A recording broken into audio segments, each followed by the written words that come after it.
All right, welcome to the show. Today, here we are in the evening. I'm on the East Coast, you're on the West Coast.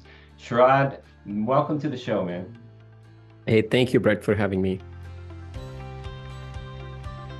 But for the listeners, can you just give them a little summary about where you come from, where you're at, and what you're focusing on now? Yeah, absolutely. So I started investing in August 2010. It's when I bought my first property. I was working as a full-time real estate investor, and I was looking for some freedom of time and money. Bought my first 2 unit in August 2010. Then I bought another 3 unit in September 2010, and I absolutely, was in love with cash flow. I'm like, okay, I got to do more of it. It just happened to be I was living in Chicago back then. I bought these properties in Indiana. It was like perfect opportunity, right place, right time. And I left my job in March 2011 to just kind of like double down on it and buy as many rental properties as I could. So right now I own about 50 rental units. They're all, well, I shouldn't say all, like 95% of them are paid for free and clear. I've done about 750, 800 flips since then.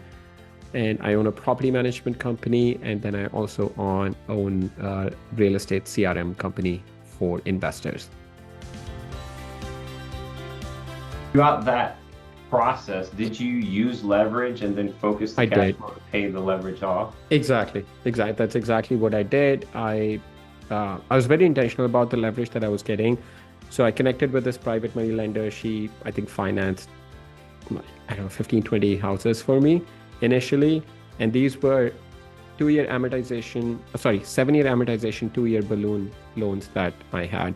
So I was very focused on paying these back as quickly as I possibly could. So I forced myself in this situation where I had to pay these down like quickly. So I couldn't use the cash flow for anything other than paying these down. So I had like Yeah. long-term goal in mind that I wanted to pay these down so I could just kind of enjoy my Yeah. life.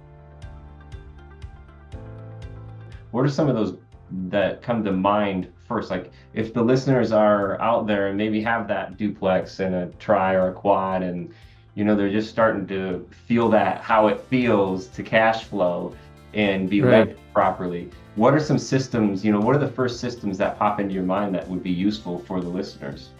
I think at like minimum, I would say like know your numbers, like know your finances.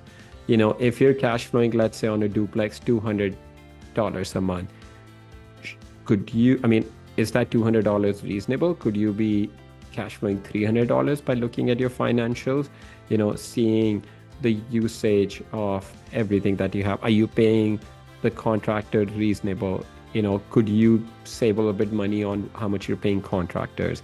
If you're using a property management company, I've been in these situations. Now I own my own property management company. Before that, so working at a different property management company, they would send me like an invoice. Hey, it costs $200. Like now I question, okay, is it $200 reasonable for, I don't know, like someone to come out and replace a toilet, for example, or should it be $100, for example? I understand property management companies would have a little bit of markup, but is it reasonable? Like look at those sort of things at a minimum. The first thing anyone and everyone should do is look at their financials of everything that they're doing in their business, whether you own rental properties or whether you own a fix and flip business, wholesaling business, whether you're apartment complexes. At a fundamental level, you need to look at your numbers and make decisions based on the numbers. That's what I would do. The other would be where you provide lending to other investors that are doing active fix and flip. That's what we see a lot of, medical professional people that are in medical profession do, where they just want very passive. They vet out some investors that they want to work with. And what they're going to do is they're going to take, they have these savings, 100, 200, 300,000, however much they have. And they said, okay, investor Brett, I'm going to give you this $100,000. You give me 8-10% on this. I don't care what project you invest in. You just give me that. You pay me monthly interest, so you pay me after the project is done, and then you see kind of if that fits what you are looking to do. Do you want to have an asset that you want to own, real estate, or you just want like totally passive where you don't want to get involved? You just lend your money to an investor and let them do, let them do their thing, and you just get passive.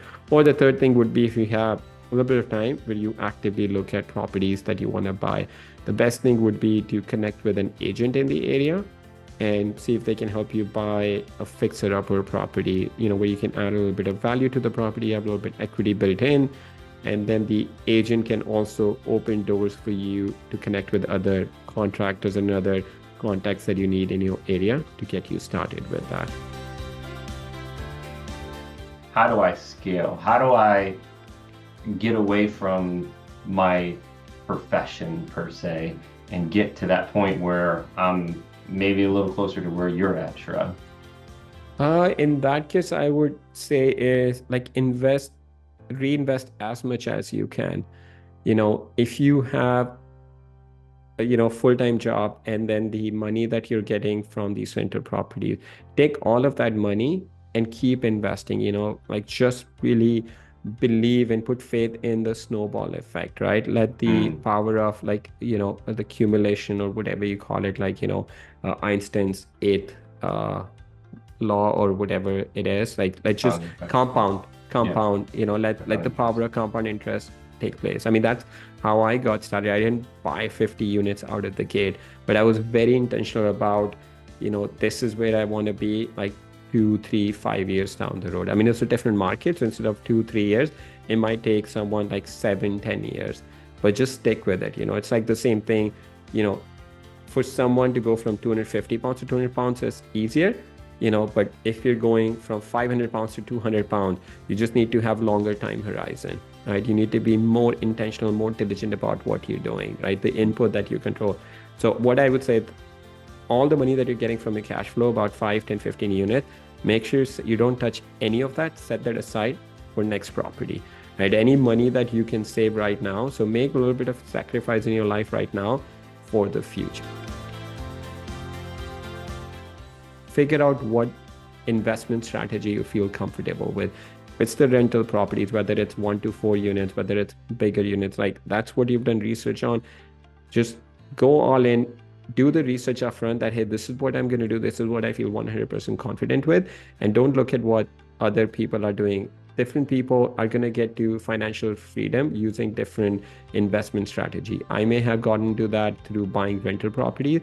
Someone else might get to that through buying, apartment complexes. Someone else might do that through only Section 8 housing. So there's different paths that you can take to get to the financial freedom, for freedom of time and money. But just, I know what I'm comfortable with.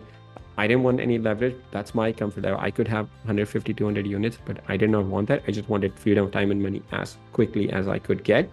And then I feel happy with that because it gave me freedom to do other things in life.